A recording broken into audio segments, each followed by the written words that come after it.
Praise the lord. దేవుని పరిశుద్ధ నామమునకు మహిమ కలుగునుగాక. మన రక్షకుడు ప్రభువైన యేసుక్రీస్తు ప్రశస్తమైనటువంటి నామములో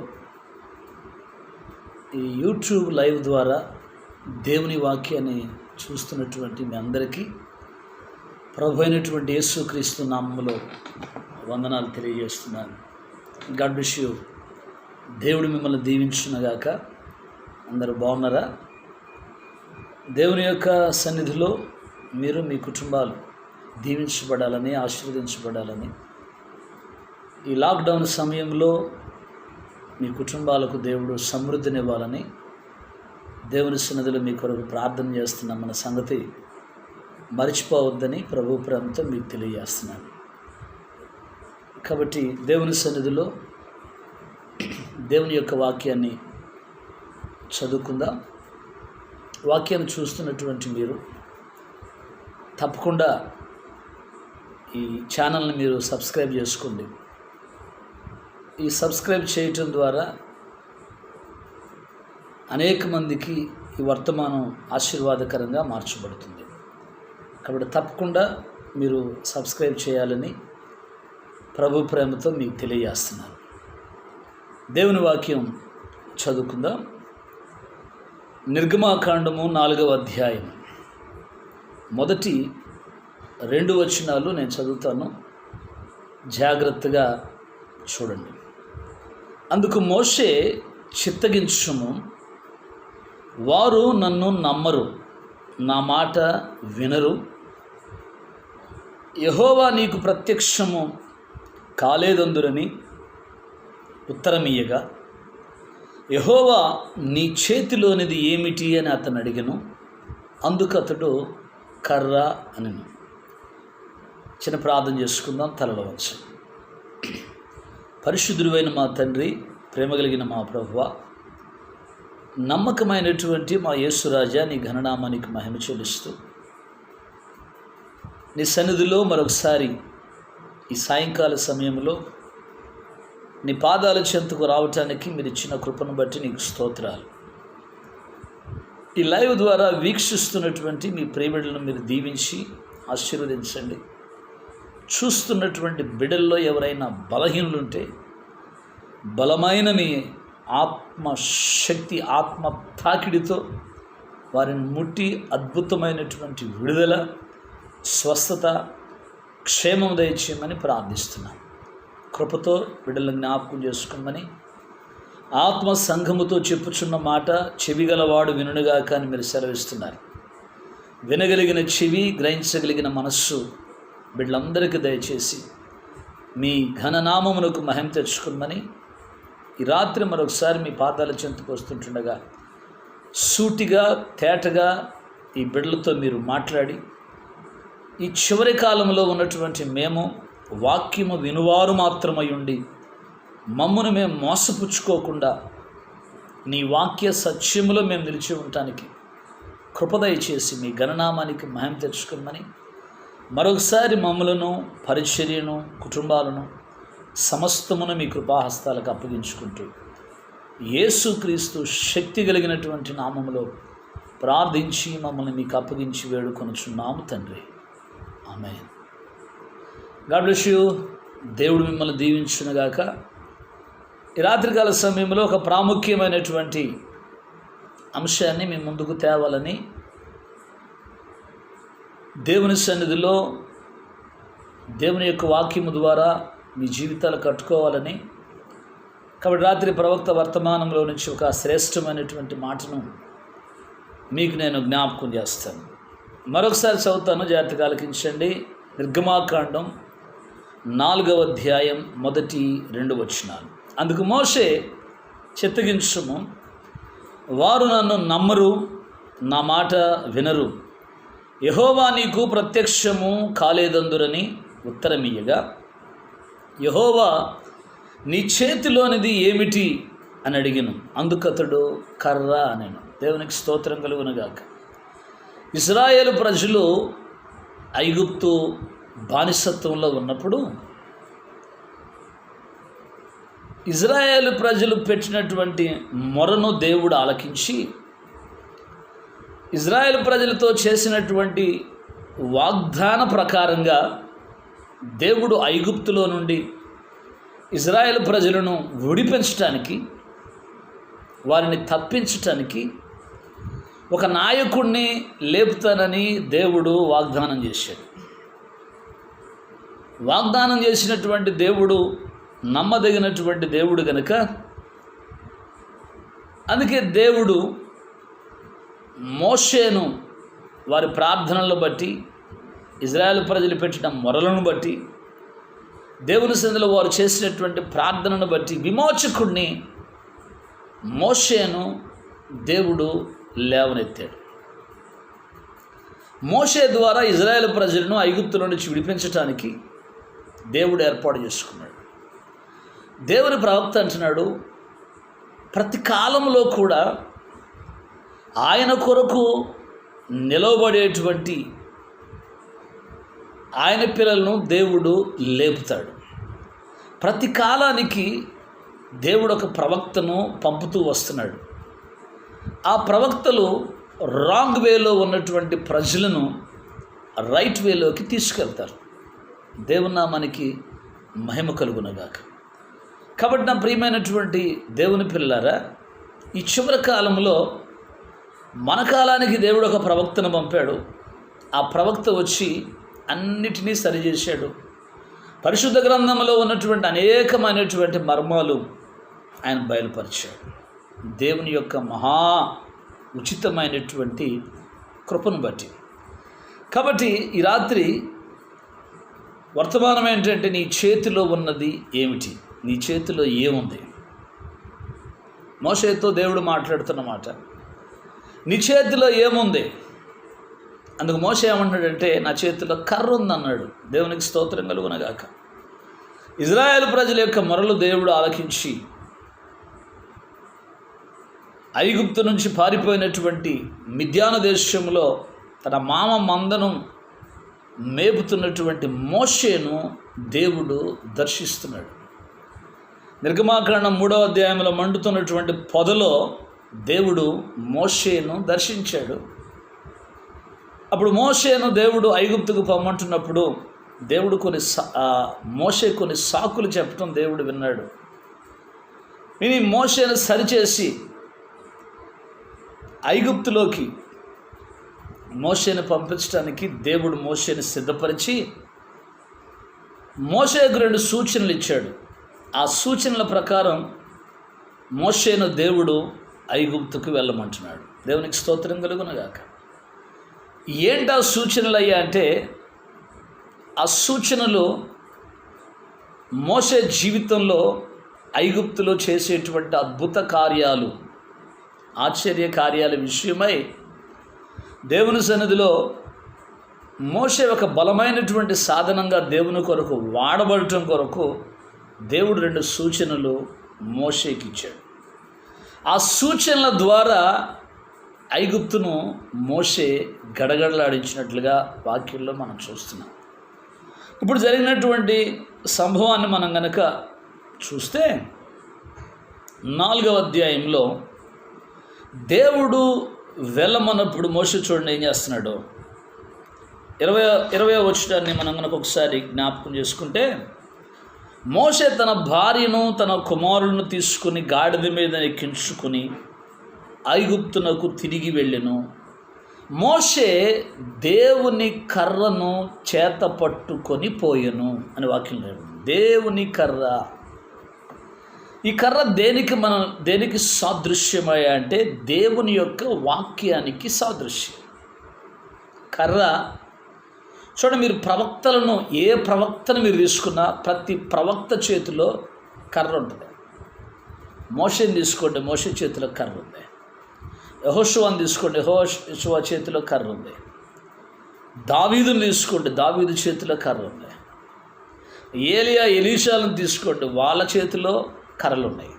ఈ కర్ర దేనికి సాదృశ్యమయ్యా అంటే, దేవుని యొక్క వాక్యానికి సాదృశ్యం.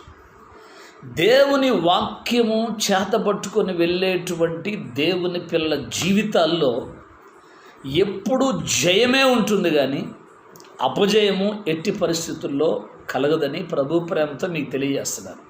నా ప్రియమైన దేవుని బిడ్డలారా, వాక్యాన్ని ఎప్పుడైతే నువ్వు హత్తుకుంటావో, వాక్య సత్యములో ఎప్పుడైతే నువ్వు నిలిచి ఉంటావో, నీ జీవితంలో దేవుడు తప్పకుండా ప్రతి విషయంలో దేవుడు నీకు జయాన్ని ఇస్తాడు. నువ్వు వాక్యములో నిలిచి ఉండాలి, వాక్యాన్ని హత్తుకోవాలి. ఎందుకంటే దావీదు అంటాడు, నీ వాక్యము నా పాదములకు దీపము, అది నా త్రోవకు వెలుగయ్యున్నది అంటాడు. నీ వాక్యము నన్ను బ్రతికించింది, నా బాధలలో అది నెమ్మదినిచ్చింది అంటాడు. ఇంకా మనం కొంచెం ముందుకు వెళ్తే, నీ ఎదుట నేను పాపము చేయకున్నట్లు నా హృదయములో నీ వాక్యాన్ని ఉంచుకున్నానంటాడు. ఇట్లా మనం లేఖనాలు గమనిస్తే వాక్యము ద్వారా మన జీవితాలను మనం కట్టుకోవాలి. అందుకే మోషే దేవుని కర్రను చేతపట్టుకొని బయలుదేరాడు. ఎక్కడికి బయలుదేరాడు? ఐగుప్తుకు బయలుదేరాడు. దేవునికి స్తోత్రం. మోషే బయలుదేరుతున్నప్పుడు మోషే అన్నయ్యైనటువంటి అహరోను కూడా మోషేతో పాటు బయలుదేరాడు. మోషే చేతికి ఇచ్చినటువంటి దేవుని కర్ర, మోషే తన కర్రను అహరోను కూడా ఇచ్చాడు. గుర్తుపెట్టుకోండి, దేవుని వాక్యం మన దగ్గరకు వచ్చినప్పుడు ఈ వాక్యాన్ని మనం ఇతరులకు కూడా పంచాలి. సత్యాన్ని ప్రజలకు మనం తెలియచెప్పాలి. ప్రస్తుత కాలంలో భయంకరమైనటువంటి దుర్బోధలు లోకంలో బయలుదేరాయి. సత్యాన్ని అసత్యముగా ప్రకటించేటువంటి సాతాను బ్యాచ్ ఎక్కువైపోయింది. ఎందుకంటే వాడికి ఆల్రెడీ అర్థమైపోయింది. ఎందుకంటే తనకు సమయం కొంచెమైన ప్రకటన గ్రంథంలో దేవుడు రాయించినటువంటి మాట ఏంటంటే, సాతానుకు తన కాలము కొంచెమే అని వాడికి అర్థమైపోయింది. వాడికి అర్థమైపోయి వాడి ఇష్టానుసారంగా పేటరేగిపోతున్నాడు. కాబట్టి వాడి కాలం, వాడి టైం దగ్గరకు వచ్చిందని వాడికి గుర్తెరిగి వాడు ఏం చేస్తున్నాడంటే, సాతాను బోధకులను లేవనెత్తి సత్యాన్ని అసత్యంగా ప్రకటింపజేస్తూ ఈరోజు భయంకరంగా ప్రజలను తప్పు మార్గంలో తీసుకుపోతున్నారు. మెయిన్ ఏంటంటే, మనుషులు కల్పించినటువంటి పద్ధతులు, దైవోపదేశాలని చెప్పి ప్రభు అంటున్నాడు, నన్ను వ్యర్థంగా ఆరాధిస్తున్నారంట. అంటే లేఖనాలలో ఉన్నటువంటి మాటలను పక్కన పెట్టారు, సొంత బోధలు చేసుకుంటూ బయలుదేరారు. గమనించండి, ఒక సంఘానికి ఒక ఫౌండర్ ఉంటే, ఒక నాయకుడు ఉంటే, ఆ ఫౌండర్, ఆ నాయకుడు, ఆ బిషప్, ఆ రెవరెండ్, ఆ కార్డినల్, అతను ఏది చెబితే అదే ఫాలో అవుతున్నారు తప్ప వాక్యంలో ఏమి రాయబడిందో ప్రజలకు అర్థం కావట్లా. ఇప్పుడు అపోస్తుడైనటువంటి పౌలు బెరయ అనేటువంటి సంఘానికి వెళ్ళి వాక్యం చెప్తున్నాడు. బెరయ అర్థమవుతుంది మీకు? ఆ బెరయ అనేటువంటి సంఘానికి వెళ్ళి పౌలు గారు వాక్యం చెప్తుంటే, ధర్మశాస్త్రంలో అనేకమైన సంగతులు చెప్తూ ఉంటే వాళ్ళు ఏం చేస్తున్నారు? పౌలు గారు చెప్పిన అక్కడ ఉందా లేదా వాడు పరిశీలన చేస్తున్నారు.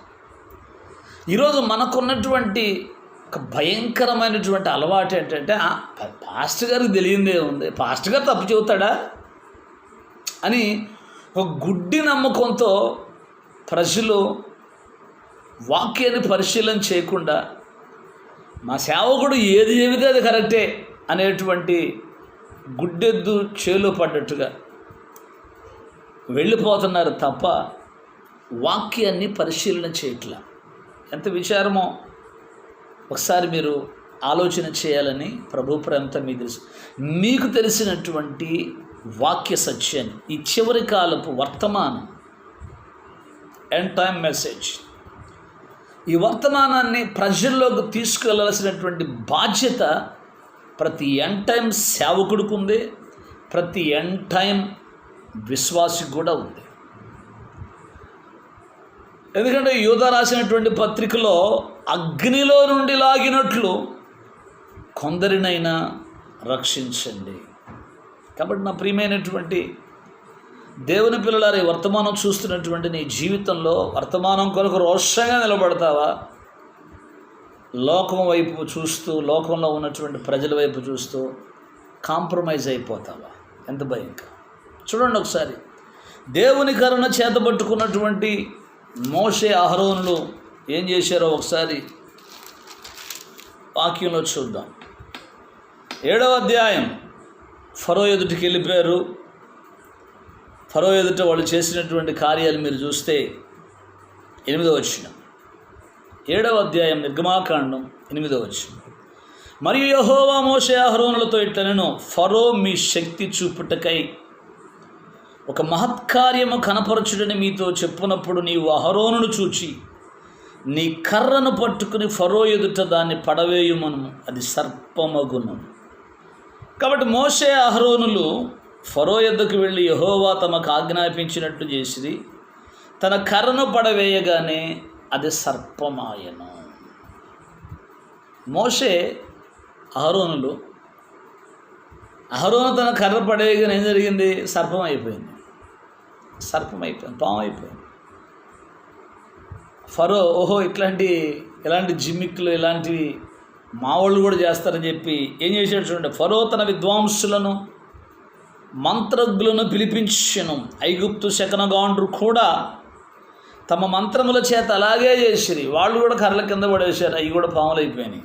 ఏం జరిగింది? బట్ గమనించండి, వారిలో ప్రతివాడు తన కర్రను పడవేసినప్పుడు అది సర్పమాయను. కానీ అహరోను కర్ర వారి కర్రలను మృంగివేయగా. అర్థమవుతుందా?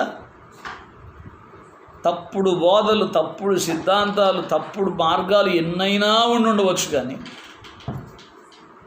అర్థం చేసుకోండి, నువ్వు వాక్యాన్ని నమ్ముకున్నప్పుడు లాస్ట్కి వాక్యమే నిలబడుతుంది తప్ప ఇవన్నీ మధ్యలోనే వెళ్ళిపోతాయి.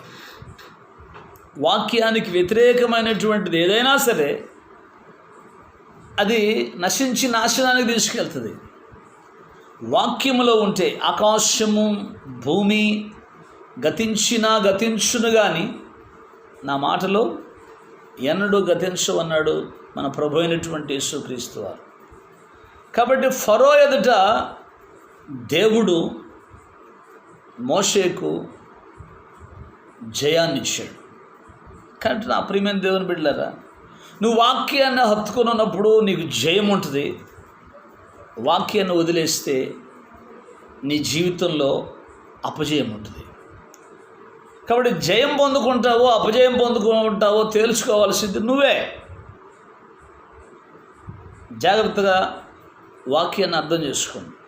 ఇప్పుడు దేవుని కరుణ చేతపట్టుకున్నటువంటి మోషే ఏం చేసాడో చూడండి. ఐగుప్తులో 20వ వచనం, 7వ అధ్యాయము 20వ వచనం. యెహోవా ఆజ్ఞాపించినట్లు మోషే అహరోనులు చేసిరి. వాక్యం ఎప్పుడు కూడా ప్రవక్త యొద్దకు వచ్చును.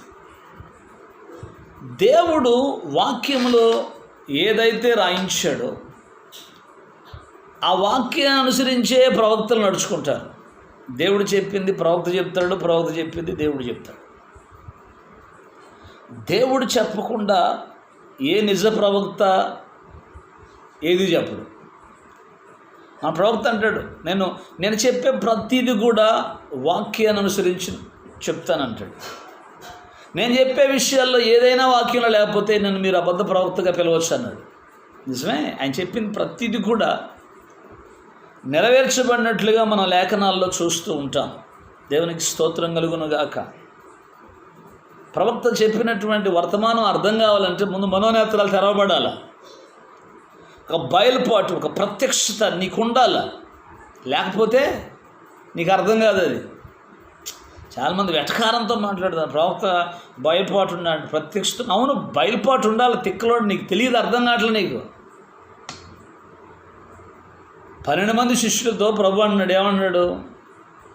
వీళ్ళు నా గురించి ఏమనుకుంటున్నారు, బయట జనం నా గురించి ఏమనుకుంటున్నారు అంటే ఒక ఆయన అన్నాడు, నువ్వు ప్రవక్త అంటున్నారు, ఒక ఆయన ఇర్మియా అన్నారు, ఒక బాప్తిస్మ యోహాను అంటున్నారు, ఒక ఏలియా అంటున్నారు. అప్పుడు ప్రభు అడుగుతున్నాడు, నన్ను గురించి మీరేమనుకుంటున్నారు? అర్థమవుతుందా? వాళ్ళలో ఒక ఆయన లేచాడు, నీవు సజీవుడైన దేవుని కుమారుడు అయిన క్రీస్తు అన్నాడు. దేవునికి మహిమ కలుగునగాక, యేసయ్యకు మహిమ కలుగునగాక. ఆ మాట అనగానే వెన్న ప్రభుని సీమోను బరియోనా, నీవు ధన్యుడవు, ఇది నీ వరకు రాలేదు, ఇది పరలోకమందున్నటువంటి నా తండ్రి దీన్ని నీకు బయలుపరిస్తే తప్ప నీకు అర్థం కాల. బయలుపాటు నీకు వచ్చింది, ప్రత్యక్షత నీకు వచ్చింది. అందుకే ఈ బండ మీద నా సంఘాన్ని కడతానన్నాడు. బండ అంటే పేతురు మీద సంఘాన్ని కడతాను. పేతురు మీద సంఘం ఎట్లా కడతారయ్యా? తిక్కల మాటలు మాట్లాడుతున్నాను. పేతురు మీద సంఘం కట్టడం కాదు. పేతురుకు ఒక బయలుపాటు వచ్చింది, ప్రత్యక్షత వచ్చింది. ప్రత్యక్షత మీద సంఘం కట్టబడింది. అర్థం చేసుకుంటున్నారా? ప్రత్యక్షత మీద సంఘం కట్టబడింది. పేతురు మీద సంఘం ఎట్టు కడతాడు? 3 సార్లు అబద్ధం ఆడినోడైతే, దుడుకోడైతే. That is wrong. అది సంఘము ప్రత్యక్షత మీద, బయలుపాటు మీద కట్టబడింది. కాబట్టి నా ప్రియమైన దేవుని బిడ్డలారా, ఏం జరిగింది? యెహోవా ఆజ్ఞాపించినట్లు మోషే అహరోనులు చేసిరి. అతడు ఫరో ఎదుట, అతని సేవకుల ఎదుట తన కర్రను పైకెత్తి ఏటి నీళ్లను కొట్టగా ఏటి నీళ్ళన్నీ రక్తముగా మార్చబడెను. కర్ర అంటే అది వాక్యము. 8వ అధ్యాయం 5వ వచనం, మరి యెహోవా మోషేతో ఇట్లనెను, నీవు అహరోనును చూచి నీ కర్ర పట్టుకుని ఏటి పాయల మీద, కాలువల మీద, చెరువుల మీద నీ చేయి చాపి ఐగుప్తు దేశం మీద కప్పలను రాజేయమని అతను చెప్పాను. ఐగుప్తులో ప్రవక్త అన్నాడు, ఐగుప్తులో ఇప్పుడు మోషే సృష్టికర్త అన్నాడు. సృష్టికర్తని సృష్టించినోడని కాదు. అక్కడ మోషే చెప్తే నీళ్ళు రక్తంగా మారిపోయినాయి, మోషే చెప్తే కప్పలు వచ్చినాయి, మోషే చెప్తే దుమ్ము కొడితే పేర్లు వచ్చినాయి, మోషే చెప్తే దద్దుర్లు వచ్చినాయి, మోషే కర్ర పైకి ఎత్తితే వడగండ్లు పడ్డాయి. అక్కడ వరకు మోషే సృష్టికర్త, అక్కడ వాటిని సృష్టించిన వాడు ఆయన. ప్రతి వాక్యానికి పెడార్థాలు తీసే బ్యాచ్ ఎక్కువ ఉన్నారు. అర్థమవుతుందా? సృష్టికర్త కాదు. అక్కడ కప్పలను పుట్టించాడు, పేలు పుట్టించాడు. అక్కడ అన్నీ మోషే ద్వారా దేవుడు చేయించాడు. గుర్తుపెట్టుకోండి. దీన్ని పెడార్థాలుగా తీయమాకండి. దేవునికి స్తోత్రం కలుగునగాక. ఇప్పుడు చూడండి 16వ వచనం, అందుకు యెహోవా మోషేతో, నీవు నీ కర్ర చాపి ఈ దేశపు ధూళిని కొట్టుము, అది ఐగుప్తు దేశం అంతటా పేలుగును. ఇప్పుడు గమనించండి, ఐగుప్తులో మోషే దేవుని కర్ర ద్వారా 10 అద్భుతాలు చేశాడు. గుర్తుపెట్టుకోండి, 10 అద్భుతాలు మోషే చేశాడు. అది వాక్యము ప్రవక్త యొద్దకు వచ్చింది. వాక్యం ద్వారా అద్భుతం జరిగింది. అక్కడ వాక్యం లేకుండా అద్భుతం జరగలేదు. గుర్తుపెట్టుకుని నా ప్రియమైనటువంటి దేవుని బిడ్డలారా. కాబట్టి ఈ చివరి కాలంలో మోషే చేతిలో ఉన్నటువంటి ఆ కర్ర, మోషే చేతిలో ఉన్నటువంటి ఆ వాక్యము ఈరోజు ప్రభువు మనకు కూడా ఇవ్వటానికి సిద్ధంగా ఉన్నాడు. నువ్వు నమ్మితే, నువ్వు విశ్వసిస్తే, ఈరోజు ప్రభు నిన్ను కూడా అడుగుతున్న మాట, నీ చేతిలో ఏముంది? నీ చేతిలో ఏముంది? వాక్యం ఉందా? అద్భుతాలు ఉన్నాయా? స్వస్థతలు ఉన్నాయా? మాతకార్యాలు ఉన్నాయా? నూనె డబ్బాలు ఉన్నాయా? ఖర్చీపులు ఉన్నాయా? ఏదో నీ చేతిలో. మోషే చేతిలో ఉన్నటువంటి కర్ర, మోషే చనిపోయిన తర్వాత అదే కర్రను యెహోషువాకి ఇచ్చాడు. గుర్తుపెట్టుకోండి, యెహోషువాకి ఇచ్చాడు.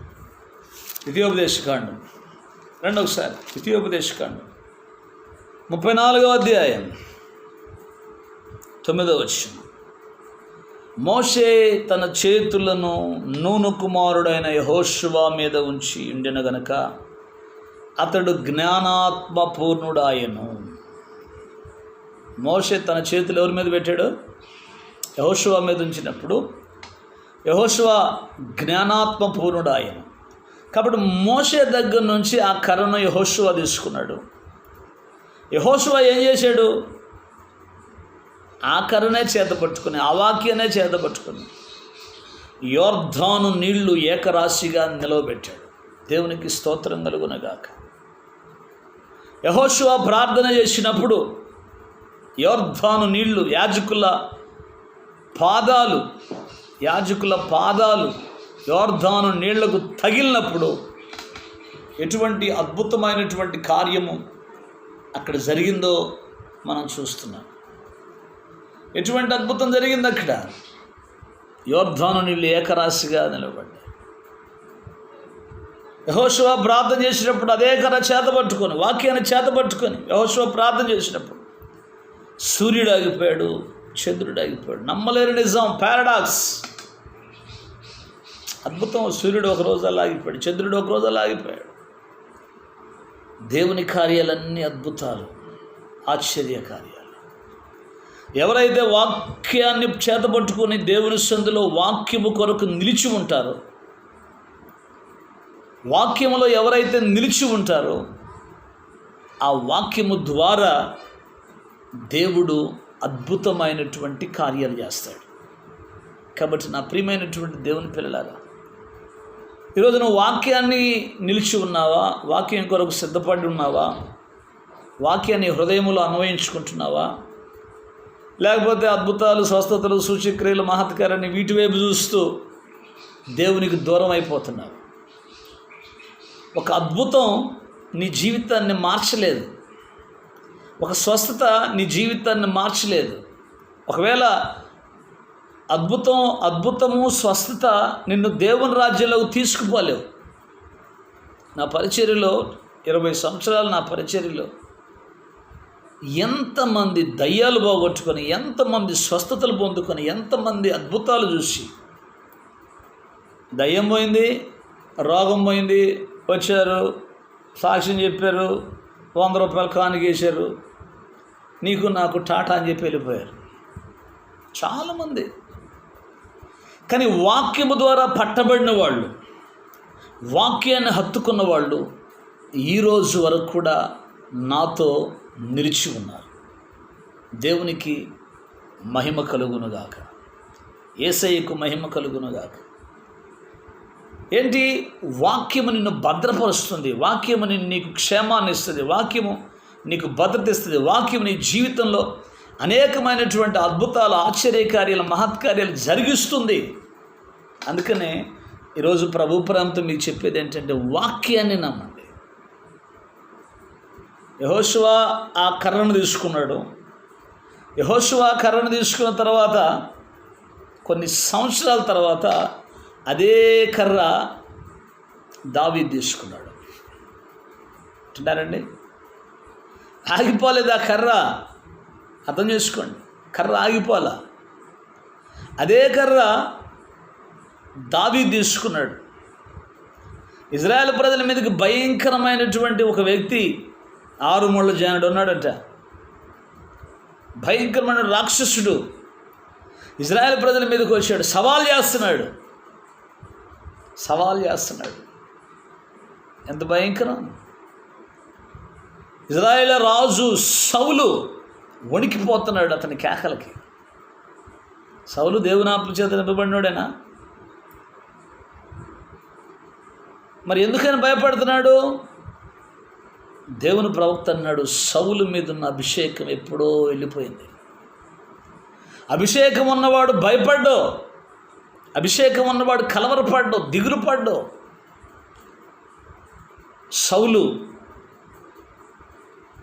సౌలు మీద ఉన్నటువంటి అభిషేకం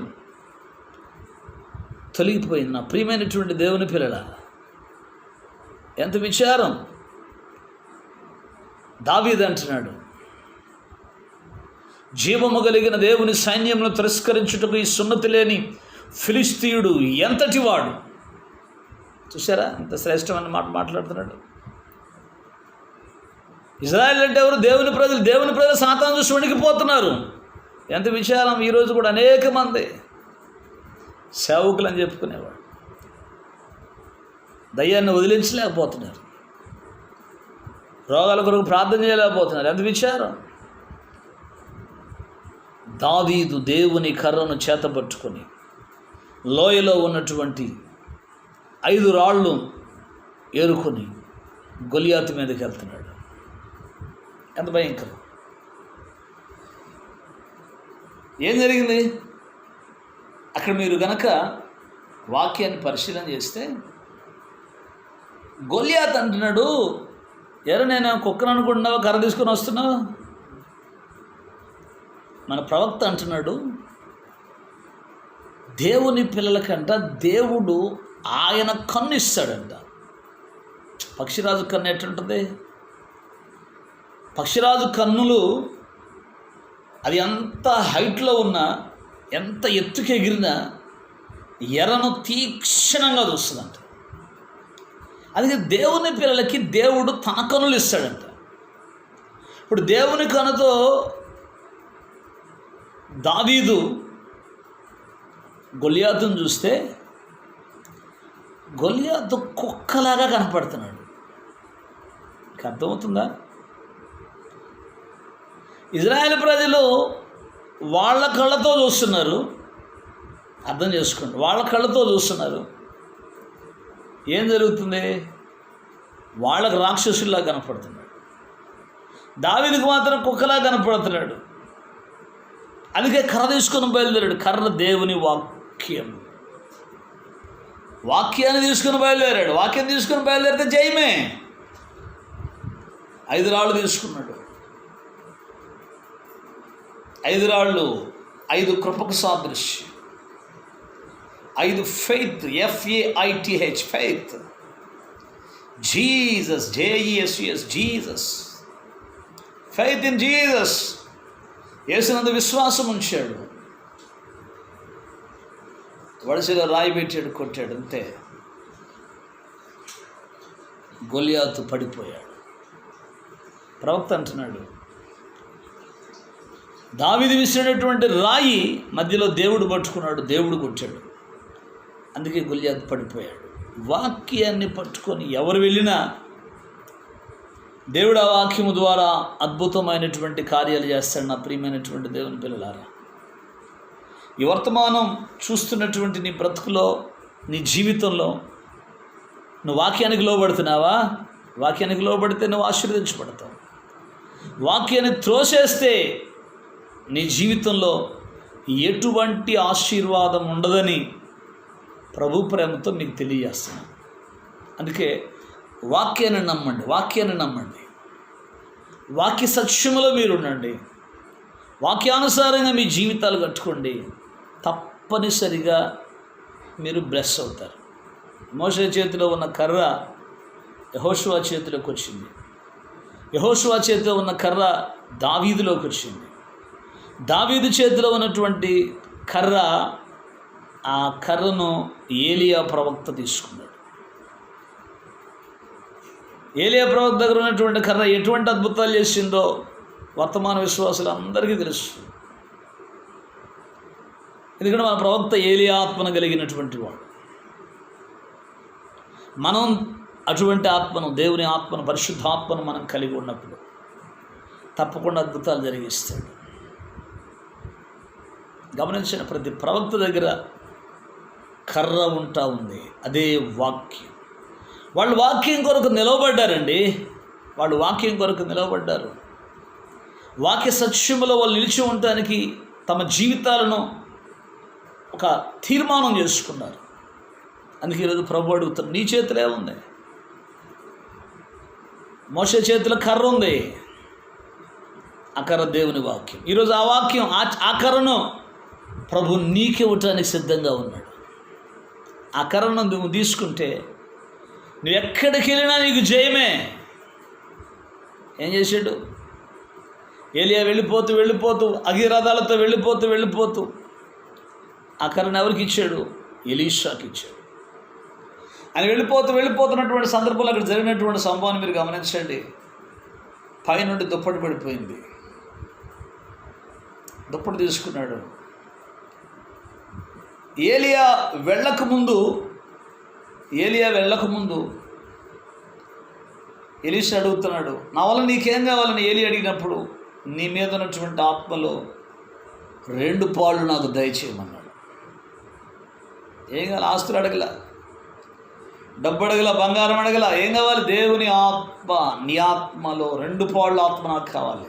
నువ్వు అడిగింది కష్టతరంగా ఉంది ఎలీషా. నేను వెళ్ళిన తర్వాత మళ్ళా నీకు నేను కనపడితే ఆ ఆత్మ నీకు తప్పకుండా దొరుకుతుంది అన్నాడు. వాళ్ళు మాట్లాడుకున్నారు. ఈలోపు అగ్నిరథాలు వచ్చినాయి, ఏలియాను తీసుకెళ్ళిపోయాయి. కానీ ఏం జరిగిందంటే ఏలియా మీద ఉన్నటువంటి దుప్పటి ఎలీషా మీద పడింది. ఎలీషాకి అర్థం కాల, ఏంటిది?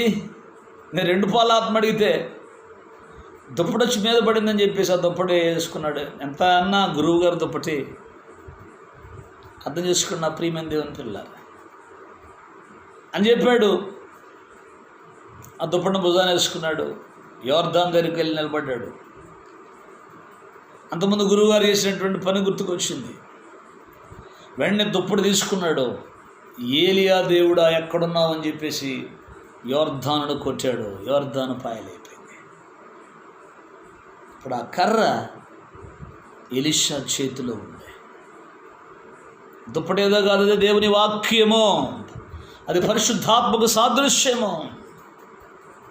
ఈరోజు దేవుని సంధిలో ఉన్నటువంటి మనం వాక్యాన్ని చేతబట్టుకొని పరిశుద్ధాత్మ చేత నింపబడి బలమైనటువంటి ప్రార్థనా జీవితాన్ని కలిగి ఉంటే సూపర్ న్యాచురల్, అద్భుతమైన, అతీతమైనటువంటి కార్యాలు నీ జీవితంలో కూడా దేవుడు చేయటానికి సిద్ధంగా ఉన్నాడు. మార్కు సువార్త 16వ అధ్యాయం. మార్కు సువార్తలో శ్రేష్టమైనటువంటి మాట చూడండి ఒకసారి. మార్కు సువార్తలో ప్రభు రాయించినటువంటి మాట మీకు జ్ఞాపకం చేస్తాను. 16వ అధ్యాయం 16వ వచనంలో 17 చూడండి. నమ్మిన వారి వలన ఈ సూచక్రియలు కనపడును. ఏ సూచక్రియలు? నా నామమున దయ్యాలు వెళ్ళగొడతారు, కొత్త భాషలు మాట్లాడతారు, పాములు ఎత్తిపట్టుకుంటారు, మరణకరమైనది ఏది త్రాగినా అది వారికి హాని చేయదు, రోగుల మీద చేతులుంచినప్పుడు వారు స్వస్థత పొందుకుంటారు. ఎవరి ద్వారా? నాట్ బిషప్లు, నాట్ రెవరెండ్స్, నాట్ డాక్టర్స్. అర్థమవుతుందా? వీళ్ళ ద్వారా కాదు, నమ్మిన వారి ద్వారా. ఎవరైతే నమ్ముతారో, నమ్మే ప్రతి ఒక్కరికి ఆయన తన వాక్యాన్ని ఇవ్వటానికి సిద్ధంగా ఉన్నాడు. అందుకే నీ చేతిలో ఏముందని అడుగుతున్నాడు ప్రభు. నీ చేతిలో ఏముంది? నీ చేతిలో ఉన్న వాక్యం మీద, ప్రభు ఆ వాక్యం నాకు దయచేయని అడుగు. అయ్యా వాక్యం ద్వారా నా జీవితాన్ని కట్టుకుంటానని అడుగు. వాక్యం ద్వారా నా బ్రతుకును మార్చుకుంటానని అడుగు. ప్రభు తన వాక్యాన్ని నీకు ఇస్తాడు. అందుకే యోహాను సువార్త 17వ అధ్యాయంలో చెప్తున్నాడు, సత్యమందు వారిని ప్రతిష్ఠ చేయము, నీ వాక్యమే సత్యం. వాక్యమే సత్యం. ఇక్కడ యోహాను సువార్త 8వ అధ్యాయంలో కూడా ప్రభు చెప్తాడు, మీరు నా వాక్యమందు నిలిచిన వారైతే నిజముగా నాకు శిష్యులై ఉండి సత్యమును గ్రహించెదరు. అప్పుడు సత్యం మిమ్మల్ని ఏం చేస్తుంది? స్వతంత్రులుగా చేస్తుంది. కాబట్టి వాక్యములో మనం నిలిచి ఉండాలి. వాక్యంలో నిలిచి ఉండాలి. ప్రియమైనటువంటి దేవుని పిల్లలారా, ఈ రాత్రి ఈ వర్తమానం చూస్తున్నటువంటి నీ జీవితంలో, నీ బ్రతుకులో వాక్యాన్ని హత్తుకున్నావా? నూనెడబ్బను హత్తుకున్నావా? వాక్యాన్ని హత్తుకున్నావా? కర్చీఫుల్ని హత్తుకున్నావా? చూడండి, ఈరోజు చాలామంది సంఘాల్లో ఉన్నటువంటి చాలామంది టీవీ స్పీకర్స్, పెద్ద పెద్ద ఇంటర్నేషనల్ స్పీకర్స్ అందరూ నూనె డబ్బాలు అమ్ముకుంటున్నారు. కర్మ, కర్చీఫులు అమ్ముకుంటున్నారు. ఎంత భయంకరం! ప్రజల దృష్టి యేసయ్య మీద చూపించాలా? ప్రజల దృష్టి యేసయ్య వైపు తిప్పాలా? నూనె డబ్బా వైపు తిప్పాలా? ఓ రేవజండి అన్నాడు, ఆయన నూనె డబ్బా కొరకు ప్రార్థన చేసి ఇచ్చాడంట. ఇంటికి తీసుకెళ్ళి ఆ నూనె డబ్బా ఒక సేలకు తగిలించి నూనె డబ్బాకు దండం పెడుతుందంట. నూనె డబ్బా దేవుడు చేసేసాడు. ఎంత విచారం! దైవజనుడు చెప్తుంటే నేను విన్నాను కాబట్టి చెప్తున్నాను. ఆమెకి నూనె డబ్బాకు ప్రార్థన చేస్తాడు, నూనె డబ్బాకు దండం పెడుతుంది. ఎంత భయంకరం. నూనె డబ్బాలు, ఖర్చీపులు అమ్ముకుంటున్నారు. చివరికి దేవుని మందిరాన్ని దొంగల గుహగా మార్చేశారు. అదేంట్రా బాబు, నూనె డబ్బాలు ఎందుకు అమ్ముతున్నావు, ఖర్చీపులు ఎందుకు అమ్ముతున్నావు అంటే పరిచర్య కొరకండి, పరిచర్య కొరకు. ఎంత భయంకరం. నేను నూనె డబ్బా కొరకు ప్రార్థన చేయటం వ్యతిరేకని కాదు, ఖర్చీపుల కొరకు ప్రార్థన చేయటం వ్యతిరేకని కాదండి. మన ప్రవక్త కూడా ఖర్చీపుల కొరకు ప్రార్థన చేశాడు. రిబ్బన్స్ తెప్పించాడు. ఆయన అమ్మలేదు. ఆయన అర్థమవుతుందా? ఆయన అమ్మలేదు. ఆయనే తన అడ్రస్ పూర్తిగా ఇచ్చి, రెన్హామ్ టేపర్నికల్, జెఫర్సన్విల్, ఇండియానా అని చెప్పి తన ఇంటి అడ్రస్ ఇచ్చి, ఈ అడ్రస్కి మీరు ఫోన్ చేయండి, ఈ అడ్రస్కి మీరు లెటర్ పెట్టండి, ఎవరైతే అడుగుతారో అందరికీ మేము ప్రార్థన చేసినటువంటి క్లాత్స్ పంపిస్తాం. ప్రవక్త పంపించాడు, కానీ ప్రవక్త అమ్ముకోలేదు. కొన్ని లక్షల మంది ప్రజలు ప్రవక్త మీటింగ్స్కి హాజరయ్యారు. ఎక్కడ కూడా ప్రవక్త ఎలాంటి కార్యాలు చేయలేదు. ఎంత భయంకరం. ఈరోజు నీచంగా నూనె డబ్బాలు అమ్ముకున్నారు. ఎంత విచారం అండి. మా నూనె డబ్బా మేము ప్రార్థన చేసిన అనాయింట్మెంట్ ఆయిల్ రాసుకుంటే మీ రోగాలు పోతాయి, వ్యాధులు పోతాయి. ఈ మధ్య ఒకతను ఫేస్బుక్లో భయంకరంగా మాట్లాడుతున్న ఇలాంటి పాస్టర్ల గురించి. ఎక్కడ పోయారా మీరంతా? స్వస్థతలు చేసే పాస్టర్లారా యాడికి పోయారా? నూనె డబ్బాలు అమ్ముకునే పాస్టర్లారా యాడికి పోయారా? ఖర్చీపులు అమ్ముకునే పాస్టర్లారా మీ ఖర్చీపులను తీసుకొచ్చి ఆ రోగుల మీద వేయండి రా, వాళ్ళకి స్వస్థ వస్తుంది. ఎంత విచారం అండి. విశ్వాసము ద్వారా స్వస్థత కలుగుతాయి, విశ్వాసం ద్వారా అద్భుతాలు జరుగుతాయి. వీళ్ళు చేసేటువంటి పనుల ద్వారా వీడు చులకన కావటం మాత్రమే కాకుండా అందరూ సేవకులు చులకనైపోతున్నారు. ఎంత విచారమో ఆలోచన చేశారా? ఎంత భయంకరమో ఒకసారి మీరు ఆలోచన చేయండి. ఎంత భయంకరం. దేవుని సన్నిధిలో ఇలాంటి కార్యాలు మనం చేయొచ్చా? హైదరాబాద్లో ఒక పేరు మోసినటువంటి పాస్టర్ గారు నూనె డబ్బాలు అమ్ముతాడు భయంకరంగా. ఒకరోజు ఆయనకే జబ్బు చేసింది. సెలైన్ పెట్టుకున్నాడు, కూర్చున్నాడు. ఆయన చూసి కామెంట్స్ పెట్టారు, దైవదూతకు జబ్బు చేసింది, ఈయన ప్రార్థన ఆయిల్ ఈయనకు పనికిరాదా అని కామెంట్స్ పెట్టారు. ఈయన ప్రార్థన ఆయిల్ ఈయనకు పనిచేయదా? ఎందుకంటే ఇట్లాంటి చిల్లర పనులు. దేవుని ప్రజలమైన మనం ఒక్క మాట చెప్పాలి, విశ్వాస సహితమైన ప్రార్థన రోగిని స్వస్థపరుస్తుంది. అయ్యా నువ్వు ప్రార్థన చేసుకుని నమ్మిక ఉంచితే, విశ్వాసం ఉంచితే దేవుని జీవితంలో అద్భుతాలు జరిగిస్తాడని చెప్పాలి. కానీ ఇటువంటి కార్యాలు ఎంత విచారం. మోషే చేతిలో ఉన్న కర్ర యెహోషువ తీసుకున్నాడు, యెహోషువ చేతిలో ఉన్న కర్ర దావీదు తీసుకున్నాడు, దావీదు చేతిలో ఉన్న కర్ర ఎలీషాలు తీసుకున్నారు. అదే కర్ర ఇప్పుడు అపోస్తులు కూడా తీసుకుంటున్నారు. ఒక మధ్యాహ్న కాల సమయంలో 3 గంటలప్పుడు పేతురు, యోహానులు దేవాలయానికి ఎక్కిపోతున్నారు. ఆ టైంలో పుట్టినది మొదలుకొని కుంటివాడైన ఒక మనుషుడు అక్కడ ఉన్నాడు. అతను వారి వైపు తేరి చూసే, అయ్యా ఏమైనా ఇస్తారని చేతులు చాపాడు. పేతురు అన్నాడు, వెండి బంగారములు మా యొద్ద లేవు, కానీ నాకు కలిగిందే నీకు ఇస్తున్నాను. ఏంటా కలిగింది? వాక్యము. ఆ వాక్యమే యేసుక్రీస్తు. ఆది యందు వాక్యం ఉండెను, ఆది యందు దేవుడు భూమి ఆకాశాలు సృజించెను. ఆది మొట్టమొదట్లోనే వాక్యము భూమి ఆకాశాలు సృజించింది.